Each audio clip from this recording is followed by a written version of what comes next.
Hello, good evening, नमस्कार। आप सभी भावी अध्यापक एवं अध्यापिकाओं का आपके अपने यूट्यूब चैनल ऑनलाइन शिक्षण पर बहुत बहुत स्वागत है। मैं हूं आपके साथ अंजलि वालियान और आप सभी साथियों का स्वागत करती हूं। सो फ्रेंड्स, आज की इस क्लास में हम लोग शुरुआत करने जा रहे हैं आपके प्रैक्टिस सेट्स की हिंदी के, और उसी क्रम में सबसे पहले हम लोग सोल्व करेंगे प्रीवियस ईयर पेपर्स को और शुरुआत करेंगे लेटेस्ट पेपर से जो आपका 8 जनवरी 2020 को यूपी टेट का पेपर हुआ था, उसका हिंदी का पेपर आज हम लोग सोल्व करने वाले हैं। तो बिल्कुल ऐसा ही पैटर्न आपको देखने को मिलेगा आपके एग्जाम में। आपको अंदाजा हो जाएगा कितने क्वेश्चंस आप सही कर पा रहे हैं, अभी आपका क्या स्कोर है, ठीक है, कहाँ कहाँ गलतियां कर रहे हैं, उसको कैसे आपको सुधारना है, ये चीज आपको प्रैक्टिस सेट से ही पता चलेगी। और खास करके अगर प्रैक्टिस में प्रीवियस ईयर्स को पहले किया जाए तो उससे बेहतरीन बात और कुछ नहीं हो सकती है। तो आप सभी लोग तैयार हो जाइए, आप इसको एक टेस्ट समझिए, प्रैक्टिस सेट समझ के सोल्व करिएगा। अपने पास एक नोटबुक रखिएगा जिसमें कि आप लिखें कि कौन सा प्रश्न गलत हुआ है और उसका सही उत्तर क्या था। तो चलिए दोस्तों, शुरुआत करने जा रहे हैं आज की इस अपने धमाकेदार क्लास की। तो शुरू करते हैं। सबसे पहला प्रश्न आपकी कंप्यूटर स्क्रीन पर है और आप लोग फटाफट से आंसर करेंगे। पहला प्रश्न आपके एकदम सामने, तो जवाब दीजिए। निम्नलिखित में से कौन सा शब्द तद्भव है? पूछा क्या गया है, निम्नलिखित में कौन सा शब्द तद्भव है? तो तत्सम और तद्भव दोनों आपको सिखा चुकी हूँ। तत्सम क्या होता है? जो संस्कृत के शब्द हूबहू हम प्रयोग करते हैं बिना उनके रूप में बदलाव किए, वो तत्सम होता है। और जब हम उन तत्सम यानी संस्कृत के शब्दों का रूप बदल के अपनी हिंदी भाषा में प्रयोग करने लगे, वो तद्भव कहलाते हैं। और 4 ऑप्शन आपके सामने हैं, आपको इनमें से चुनाव करना है कि कौन सा तद्भव शब्द है। और आपके आंसर बहुत तेजी के साथ आने शुरू भी हो गए हैं। बिल्कुल सही जवाब देखिए, प्रभु नहीं होगा, ये तत्सम शब्द है, त्रिकुटी भी तत्सम शब्द है और नाथ भी तत्सम शब्द है। तो सही जवाब क्या बचता है? खेत। और खेत का तत्सम क्या होता है? क्षेत्र होता है। तो इस प्रकार से आपका ऑप्शन नंबर ए एकदम सही है। गाइस, एक बार सबसे पहले आप सभी अपने मित्रों को शेयर कर दीजिए ताकि उन्हें पता चल पाए कि हिंदी की प्रैक्टिस सेट्स हम लोग शुरू कर चुके हैं और आज से लगातार आपके धड़ाधड़ प्रीवियस ईयर 2011 तक जितने भी आपके पेपर हुए पहले उनको करेंगे, फिर नए क्वेश्चंस लेके आएंगे इसी क्रम में कि एक दिन में 30 प्रश्न बिल्कुल आपके एग्जाम में यहीं से आपको बहुत सारे क्वेश्चन रिपीट मिलेंगे। तो चलिए, दूसरा प्रश्न है, निम्नलिखित में से कौन सा शब्द देशज है? देशज शब्द, ठीक है, लाश, औरत, पतलून या धड़ाम। तो दोस्तों, आप लोग जानते हैं देशज शब्द की पहचान जो बिल्कुल देखने में भी आपको देशी लगेंगे, है ना, बिल्कुल देसी भाषा में हम उनका जब प्रयोग करते हैं, जैसे धड़ाम, कटोरा, इस प्रकार के शब्द कैसे होते हैं? देशज शब्द होते हैं। तो आपका सही जवाब आपने दिया, आप सभी का एकदम करेक्ट ऑप्शन आपने चुना, option number D. Next question है, बहुत बढ़िया, इसमें दिया गया है आपको, छछूंदर के सिर पर चमेली का तेल। छछूंदर के सिर पर चमेली का तेल, इसका क्या अर्थ है? मिथ्या आडंबर, अधिक पाने की लालच करना, या योग्य व्यक्ति को अच्छी चीज देना, या अयोग्य व्यक्ति को अच्छी चीज देना। तो दोस्तों, छछूंदर यानी अयोग्य और अयोग्य को अच्छी चीज देना, यानी चमेली का तेल उसके सर पर लगा है, छछूंदर के वो भी, तो यानी अयोग्य व्यक्ति को अच्छी चीज देना, यही इसका ऑप्शन नंबर डी एकदम करेक्ट हो जाएगा। आगे चलते हैं, ऋग्वेद में ऋग्वेद का संधि विच्छेद बताइए। तो सबसे पहले तो आपको ये बताना है कि ऋग्वेद में संधि कौन सी है, कौन सी संधि है, उसके बाद आपको विच्छेद भी करना है साथ के साथ। तो जल्दी से आंसर कर दीजिए आप सभी लोग, ऋग्वेद में कौन सी संधि होगी? बिल्कुल सही जवाब व्यंजन संधि है ऋग्वेद में। और साथ ही साथ क्योंकि इसका विच्छेद आपको बताना है, तो जो पहला वर्ण होता है उसके स्थान पर तीसरा वर्ण आदेश हो जाता है उसी वर्ग का क ख ग। तो यानी यहाँ आपको देखना है ऋग और उसके नीचे हलंत लगना बेहद जरूरी है, तभी आपकी व्यंजन संधि हो पाएगी। और धन वेद, ऋक वेद, ये इसका एकदम करेक्ट क्या हो जाएगा, विच्छेद हो जाएगा। संधि कौन सी है इसमें, व्यंजन संधि है। आगे चलते हैं, आप बीती शब्द में समास है। कौन सा समास है आप बीती शब्द में, जल्दी से बता दीजिए। समास में आपको पढ़ा चुकी हूं बेहद बेहतरीन ढंग से। तो आप बीती में समास कौन सा हो जाएगा, द्वंद्व समास, द्विगु समास, तत्पुरुष समास या कर्मधारय समास। अब अच्छा, आप बीती को हम क्या कहते हैं, आप बीती को ऐसे भी बोल सकते हैं कि आप पर बीती, है ना, आप पर बीती। तो में पर ऊपर ये कारक चिन्ह का प्रयोग कौन से समास में हमने जाना था, तत्पुरुष समास में। और तत्पुरुष समास का भी अधिकरण तत्पुरुष अगर दिया गया होता, लेकिन यहाँ तत्पुरुष ही पूछा है, वही हमने यहाँ पर टिक कर लिया है। अगला है, घोंसले में चिड़िया में कौन सा कारक है। घोंसले में चिड़िया, तो अभी मैंने यहाँ पर वैसे तो तत्पुरुष समास बताया, लेकिन उसके साथ जो कारक चिन्ह प्रयोग होते हैं उनके बारे में भी अभी बात की। तो में पर ऊपर ये कारक चिन्ह प्रयोग किए जाते हैं कौन से कारक में, जल्दी से बता दीजिए। यहाँ पर क्या आया है, में, ठीक है, घोंसले में चिड़िया। तो क्या हो जाएगा सही जवाब, संबंध, संप्रदान, अधिकरण या अपादान। छठे प्रश्न का उत्तर दो जल्दी से, एकदम अधिकरण, में पर ऊपर, बिल्कुल सही। आगे चलते हैं, यहाँ दोस्तों आपको गद्यांश भी सोल्व करना आ जाएगा। इस क्लास को देखने के बाद कैसे सोल्व करेंगे, देखिए जैसे गद्यांश शुरू हो गया है यहाँ से आपका, और इसके बाद सबसे पहले हम गद्यांश को सोल्व करने के लिए जो ट्रिक होती है वो ये होती है, सबसे पहले एक बार प्रश्नों को पढ़ लिया जाए, प्रश्न में क्या पूछा गया है, फिर उसके हिसाब से जब हम गद्यांश पढ़ेंगे तो हमें क्लिक कर जाएगा कि यहाँ उससे संबंधित कुछ बात हो रही है या नहीं हो रही है। तो पहला प्रश्न इसमें पूछा गया है, उपर्युक्त गद्यांश के आधार पर बताइए कि संसार के सारे वाद सीमित है। संसार के सारे वाद सीमित है किसमें, सांप्रदायिकता में, आत्मा में, धर्म में या राजनीतिक क्षेत्र में। चलो देखते हैं कहाँ मिलेगा ये हमें इसका जवाब। तो पहली लाइन देखिएगा यहाँ से, गांधीवाद में राजनीतिक और आध्यात्मिक तत्वों का समन्वय मिलता है, यही इस वाद की विशेषता है।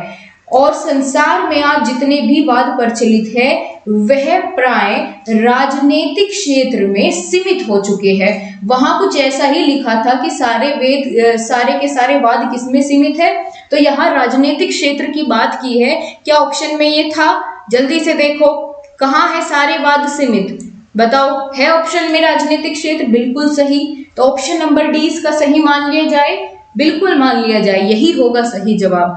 अगला क्वेश्चन देखते हैं, उपर्युक्त गद्यांश में गांधीवाद का आधार किसे बताया गया है। गांधीवाद का आधार, इस टर्म को ध्यान रखना है, गांधीवाद का आधार किसे बताया है। एक बार ऑप्शन को देखेंगे, जन सेवा और अध्यात्म को, ईश्वर निष्ठा और मन की निर्मलता को, राजनीतिक अध्यात्म और सांप्रदायिकता को या राजनीतिक और आध्यात्मिक तत्व को। किसका, गांधीवाद का आधार। चलो आगे देखेंगे, सबसे पहली ही लाइन में आप लोग देखें, गांधीवाद में राजनीतिक और आध्यात्मिक तत्वों का समन्वय मिलता है। क्या कहा गया है, राजनीतिक और आध्यात्मिक, इन दो बातों पर बल दिया गया है, किसमें, गांधीवाद में, पहली ही लाइन में लिखा हुआ है। तो ये क्या ऑप्शन में थे, बिल्कुल थे। कौन से ऑप्शन में, 8वें के ऑप्शन नंबर डी में, राजनीतिक और आध्यात्मिक तत्व, ठीक है। गांधीवाद का आधार यही दोनों है। ऐसे आप सही करेंगे तो आपका एक भी प्रश्न जो गद्यांश है वो गलत नहीं होगा। आगे चलते हैं, कनुप्रिया के रचनाकार कौन है। दो ही प्रश्न थे आपके गद्यांश के, अब आगे रचना से प्रश्न आया है कि कनुप्रिया के रचनाकार कौन है, जल्दी से बता दीजिए। रांगे राघव या भगवती चरण वर्मा, नागार्जुन, धर्मवीर भारती। क्या होगा 9वें प्रश्न का सही जवाब, एकदम करेक्ट है धर्मवीर भारती। जिसका भी गलत हुआ है वो जल्दी से अपने नोटबुक में नोट कर ले वो प्रश्न जो भी गलत हुआ है। जिसे मान के चलिए आपका ये रचनाकार आपका ये गलत हो गया, तो आप लिखिए इसको नोटबुक में कि कनुप्रिया के रचनाकार कौन है, धर्मवीर भारती है। भाई प्रीवियस पेपर में आया है तो महत्वपूर्ण तो होगा ही। आगे चलते हैं, 10वां प्रश्न है प्लूत स्वर कौन सा है। अच्छा, प्लूत स्वर कौन से होते हैं? जब मैंने आपको वर्णमाला पढ़ाई थी तो मैंने आपको 3 प्रकार के स्वर बताया था, ह्रस्व स्वर, दीर्घ स्वर और प्लूत स्वर। ठीक है, ह्रस्व यानी जिनमें एक मात्रा का समय लगता हो, दीर्घ यानी द्विमात्रिक समय जिसमें लगता हो, और 3 मात्रा का समय जिसमें लगता हो, वो प्लूत स्वर बताए थे। और इनका प्रयोग ज्यादातर कहाँ होता है? संस्कृत में होता है ना, वेदों में होता है। तो अब बात करें इनमें से कौन सा ऐसा है प्लूत स्वर जिसमें 3 मात्रा का समय लगेगा, तो ऑप्शन ए ही है, ओम, राम। ठीक है, इस प्रकार से अगर आपको लिखा मिले तो वहां आपका प्लूत स्वर हो जाएगा। आगे चलते हैं, प्रकाशन वर्ष की दृष्टि से डॉक्टर हरिवंश राय बच्चन की रचनाओं का सही अनुक्रम है। कौन सा सही अनुक्रम है? ये सारी की सारी रचनाएं किसकी है? डॉक्टर हरिवंश राय बच्चन जी की है। हमें ये बताना है कौन सी सबसे पहले प्रकाशित हुई, कौन सी उसके बाद, कौन सी उसके बाद और कौन सी सबसे बाद में। तो जल्दी से बता दीजिए एक बार, इनको कोशिश करिए सही जवाब देने की, देखते हैं कौन सही जवाब दे पाएगा।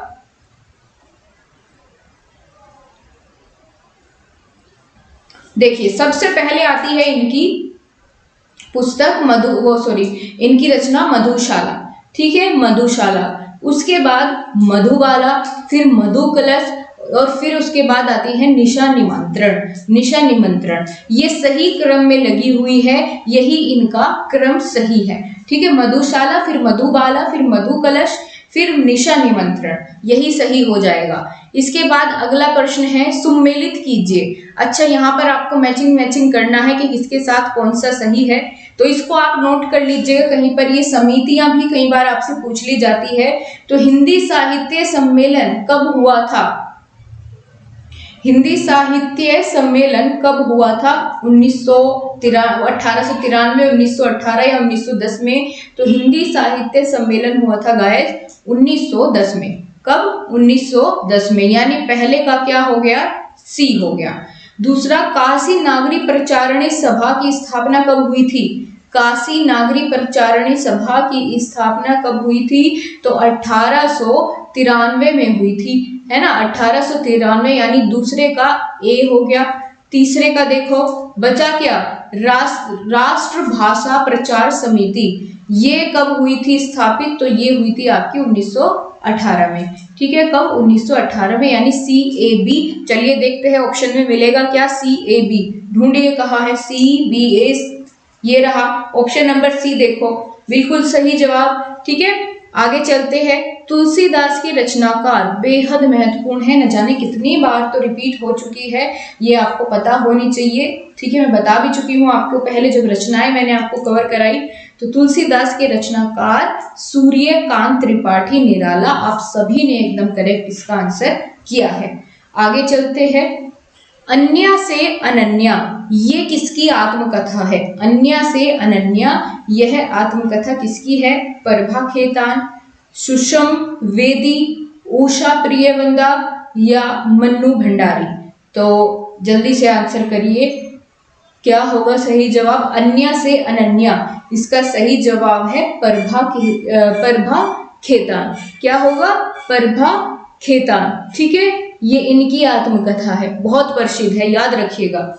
आगे चलते हैं, प्रभु जी तुम चंदन हम पानी। प्रभु जी तुम चंदन हम पानी किसका वाक्य है? दादू का, नानक का, रैदास का या कबीर का? तो ये जो वाक्य है ये है किसका? ऑप्शन नंबर सी आपका, रैदास। ठीक है, रैदास का एकदम सही जवाब। आगे बढ़ते हैं, आगे आपको दिया गया है पद्यांश, जिसमें 2 प्रश्न आपको दी गई है, 16वां और 17वां। सही विकल्प छांटना है। तो एक बार पहले क्या करेंगे, क्वेश्चंस देखेंगे, क्वेश्चंस की डिमांड क्या है, उसके अकॉर्डिंग फिर हम पद्यांश को पढ़ेंगे। इस पद्यांश में कौन सा रस है? रस पूछा गया है। ठीक है, इसी क्लास के अंत में मैं आपको एक बार रस फटाफट से कवर करा दूंगी। ठीक, और फिर पूछा है उपयुक्त पद किस कवि का है? ये 2 प्रश्न हैं। तो हमें रस पता करने के लिए इसको पढ़ना पड़ेगा, कौन सा रस इसमें झलक रहा है। तो वर्दंत की पंगति, कुंदकली अधराधर पल्लव लोचन की, चपला चमके घन बीच जगे छवि मोतिन माल अमोलन की, घुंघरारी लटे लटके मुख ऊपर कुंडल लाल कपोलन की, न्योछावर प्राण करे तुलसी बलि जाऊं ललाइन बोलन की।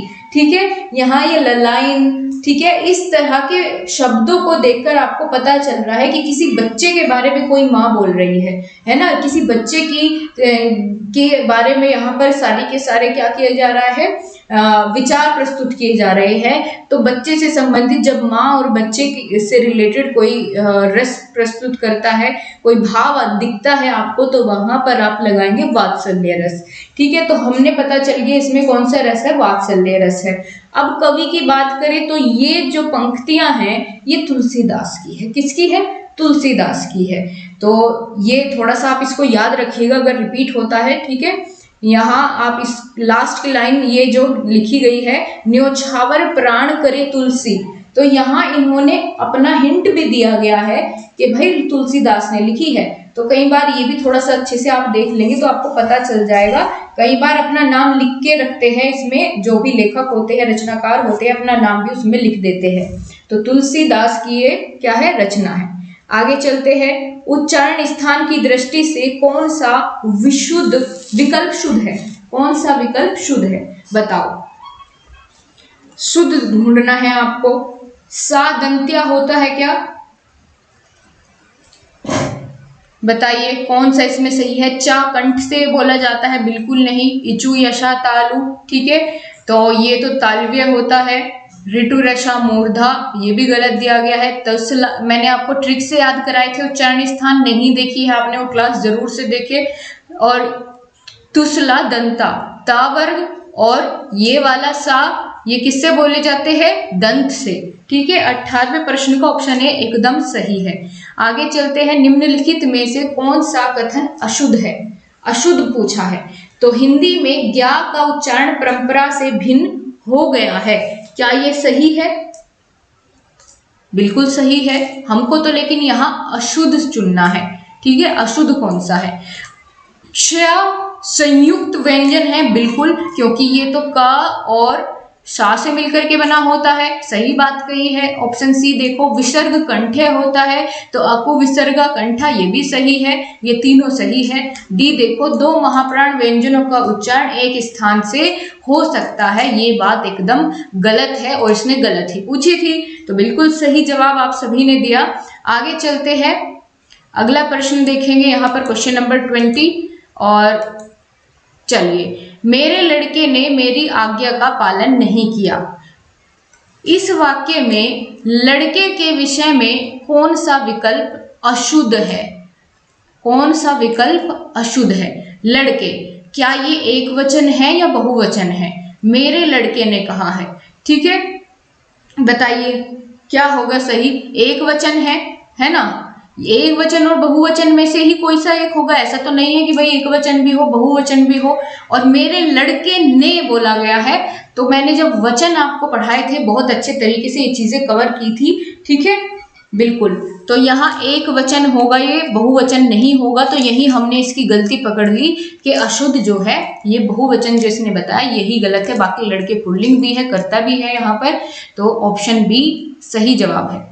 आगे चलते हैं, राम आम खाता है में वाच्य का कौन सा रूप है। राम आम खाता है, वाच्य मैं आपको पढ़ा चुकी हूँ, जल्दी से बता दीजिए अभी।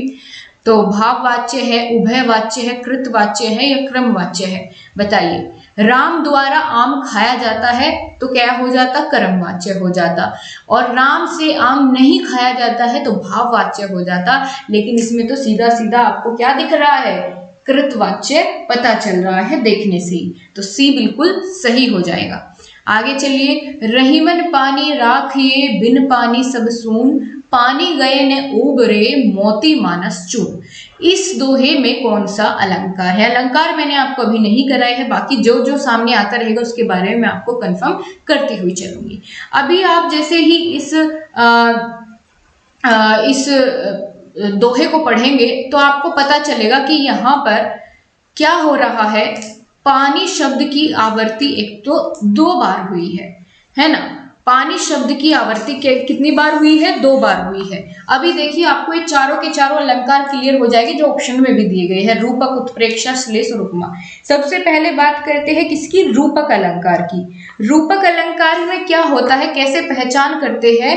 तो जहां उपमेय में उपमान की क्या किया जाए, उपमेय में उपमान का रूप मान लिया जाए एज इट इज। कैसे? जैसे मैया मैं तो चंद्र खिलौना ले हूं, जैसे चांद को खिलौना ही कह दिया, है ना, बिल्कुल चांद को क्या कह दिया कि चांद वाला खिलौना ही लूंगी, उसके जैसा नहीं, चांद वाला। तो ये ऐसे दोहों में क्या होता है? रूपक अलंकार होता है। बात करें उत्प्रेक्षा की, तो उत्प्रेक्षा में आपको वाक्य के बीच में मानो, मनहु, जनु, मनु, जानो इस तरह के शब्दों का प्रयोग देखने को मिलेगा।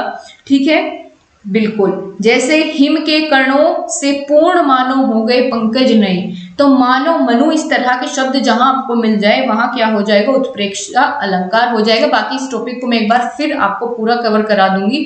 बात करते हैं श्लेष अलंकार की, तो श्लेष का अर्थ क्या है? चिपकना होता है। चिपकना इन द सेंस कि किसी भी पंक्ति में जब एक ही शब्द के एक से ज्यादा अर्थ निकले तो यानी वे अर्थ क्या है? उस शब्द से चिपके हुए हैं, एक से ज्यादा, वही क्या हो जाएगा? श्लेष अलंकार हो जाएगा। अब जैसे यहां पर बात करें, जो पानी शब्द है, पानी शब्द के कई सारे अर्थ होते हैं। पानी का एक तो अर्थ होता है इज्जत, है ना, पानी का अर्थ एक इज्जत होता है। दूसरा पानी का अर्थ क्या होता है? चमक भी होता है। तो इस पानी का अर्थ मोती के लिए तो चमक, मानस के लिए इज्जत, ठीक है, और चून के लिए अलग। तो इन तीनों के लिए अलग अलग रूप से पानी का प्रयोग किया गया है, यानी यहाँ एक साथ इसके साथ कई सारे अर्थ छिपे हुए हैं, कई सारे अर्थ इससे चिपके हुए हैं। तो इसमें सही जवाब हो जाएगा आपका श्लेष अलंकार। अब चलते चलते उपमा अलंकार की भी बात कर लेते हैं। इसमें क्या होता है? उपमा अलंकार में किसी दूसरी वस्तु के साथ जो है तुलना की जाती है। तो जहां तुलना की जाए गुण की, स्वभाव की, धर्म की, तो वहां उपमा अलंकार हो जाएगा। ठीक है, वहां कौन सा अलंकार हो जाएगा? उपमा। जैसे अगर कह दे कि कमल के समान नयन, है ना, तो इस तरह से आपने क्या देखा? तुलना हो रही है। राम का मुख कमल के समान सुंदर है, तो तुलना हो रही है, उसमें उपमा अलंकार हो जाता है। चलो, एक भूमिका बन गई होगी आपकी इन सब के बारे में, ये आपको क्लियर होते जाएंगे जैसे जैसे प्रैक्टिस करते हुए हम बढ़ेंगे। निम्नलिखित में से कौन सा शब्द शुद्ध है? बताओ, बताओ जल्दी से, कौन सा शब्द शुद्ध है? क्वेश्चन नंबर 23, फटाफट आंसर आने चाहिए। देखिए, चांद शुद्ध नहीं लिखा हुआ है क्योंकि यहाँ अनुस्वार नहीं, ये चंद्र बिंदी आएगी, ऐसे लिखा जाएगा चांद। बात करें आंख की, तो इसमें भी सेम गलतियां हैं, इसको भी हम ऐसे लिखेंगे आंख। अंक की अगर बात करें, अंक ऐसे नहीं लिखा जाता है, अंक में अनुस्वार का प्रयोग किया जाता है। अंगना एकदम सही लिखा हुआ है, और इन्होंने यही पूछा था कौन सा शुद्ध है। अगला प्रश्न है, निम्न में से किस शब्द की वर्तनी सही है? वर्तनी से आपके प्रश्न आते हैं, और वर्तनी आपको कोई याद करके नहीं आएगी, प्रैक्टिस से ही आएगी। ठीक है, तो ये आप ज्यादा से ज्यादा प्रश्न सोल्व करेंगे वर्तनी के, तो अपने आप आपका सही होने लगेगा। ठीक है, तो बताओ क्या होगा सही जवाब? आपको थोड़ा समय देती हूँ।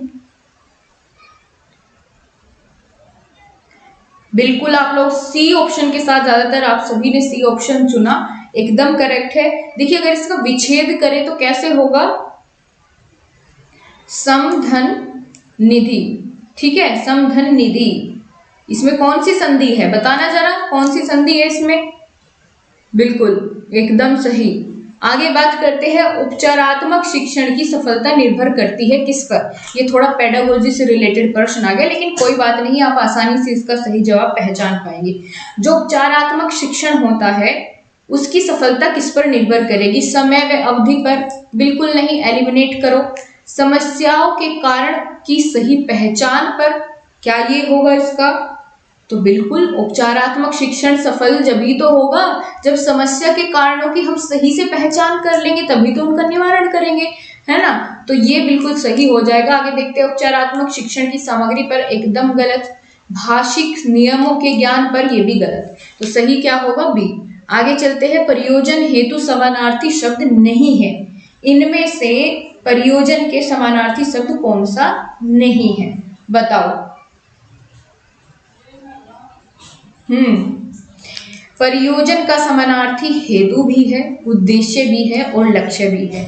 नियोजन नहीं होता है, समानार्थी नहीं होता प्रयोजन का नियोजन, ठीक है। तो यही इसका क्या हो जाएगा, ऑप्शन करेक्ट हो जाएगा, यानी जो इसमें नहीं पूछा गया था तो यही वाला है वो। आगे बात करते हैं, ऋजु का विलोम है, बहुत पूछा जाता है, न जाने कितनी बार ये बहुत पूछा जाता है। तो ऋजु का विलोम क्या होता है, वक्र होता है, एकदम करेक्ट। आगे बढ़ते हैं, निम्नलिखित विकल्पों में से किस विकल्प में विशेषण का निर्देश अशुद्ध है, यानी इसमें कौन सा ऐसा है जिसमें विशेषण का निर्देश अशुद्ध हुआ है। दूसरा, कर्मवाचक, वह नौकर, क्या इसमें कोई विशेषण नहीं है, वह नौकर। तो भाई स्वर्णामिक विशेषण दिख रहा है मुझे, तो स्वर्णामिक विशेषण हमने जाने थे, स्वर्णामिक विशेषण यह, वह, ये, वे, ये लड़के, वह नौकर, वह किताब, तो ये तो एक विशेषण है, स्वर्णामिक विशेषण है। और इसने पूछा था अशुद्ध, तो यहाँ क्या बोला कि इसमें कोई विशेषण नहीं है। अरे भाई कैसे नहीं है, हमें तो दिख रहा है, तो यही इसका क्या हो जाएगा, सही जवाब हो जाएगा। 26 पूर्णांक बोधक बिल्कुल सही है, 2.5 अपूर्णांक बोधक ये भी सही है, बाकी ऑप्शन नंबर बी ही इसमें सही जवाब हो जाएगा। अगला प्रश्न है बहुत बढ़िया, देखिए जानते जानते गलती करेंगे आप इसमें। आप भला तो जग भला, वाक्य में सर्वनाम के किस भेद का बोध होता है, बताओ। सर्वनाम बताना है कौन सा है इसमें, आप भला तो जग भला। अनिश्चयवाचक, प्रश्नवाचक, संबंधवाचक या निजवाचक। तो आप भला तो जग भला, इसमें कौन सा सर्वनाम होगा। तो मैंने आपको बताया था, आप, स्वयं, है ना, ये सब कौन से सर्वनाम में आते हैं, निजवाचक सर्वनाम में आते हैं, यही इसका करेक्ट हो जाएगा। जिसका गलत हुआ है एक नंबर अपना कट कर ले, और जिसका सही हुआ है एक नंबर यहाँ ऐड करता जाए। और टोटल स्कोर आपको मुझे जरूर बताना है, अपना टोटल स्कोर बताना नहीं भूलना है, ताकि मुझे पता चले कितना सुधार की आप में आवश्यकता है, या पहले ही बहुत टैलेंटेड हो चुके हैं, बहुत ही शानदार परफॉर्मेंस आपकी रह रही है, तो आपके स्कोर से पता चलेगा। 30वां प्रश्न है, आखिरी प्रश्न है, निम्नलिखित में से कौन सा शब्द पुल्लिंग है, बताओ। कढ़ी, सरसों, संतान या चील। कढ़ी एक स्त्रीलिंग शब्द है, सरसों भी, ठीक है। कढ़ी खाई, कढ़ी खाया तो नहीं बोलते आप, वाक्य में प्रयोग करके देख लो। सरसों बो दी, ठीक है, सरसों की बुआई कर दी, तो सरसों बो दी, ये भी स्त्रीलिंग है। चील उड़ गई, तो ये भी स्त्रीलिंग है, ठीक है। संतान शब्द क्या है, संतान पुल्लिंग है। देखने में कई बार स्त्रीलिंग जैसा लगेगा, तो हम गलत इसका यूज करते हैं, आप इसको ध्यान रखिएगा। संतान इसमें क्या हो जाएगी, एक पुल्लिंग शब्द है, बाकी सभी स्त्रीलिंग है, ठीक है, एकदम करेक्ट। अब जल्दी से फटाफट से लाइक कर दीजिए सेशन को अगर आपको पसंद आया है। हमने 30 मिनट से पहले 30 प्रश्नों को सभी को कर भी लिया है सोल्व, और समझ भी लिया है टॉपिक्स को इन सभी। तो आपको आज का सेशन कैसा लगा, क्या ऐसे आगे कंटिन्यू किया जाए, आप सभी कमेंट बॉक्स में जरूर बताएं, और ज्यादा से ज्यादा वीडियो को लाइक और अपने सभी फ्रेंड्स के साथ शेयर करना बिल्कुल नहीं भूलना है। Thank you so much guys, आपसे फिर मुलाकात होगी अगली क्लास के साथ, तब तक के लिए जय हिंद, वंदे मातरम।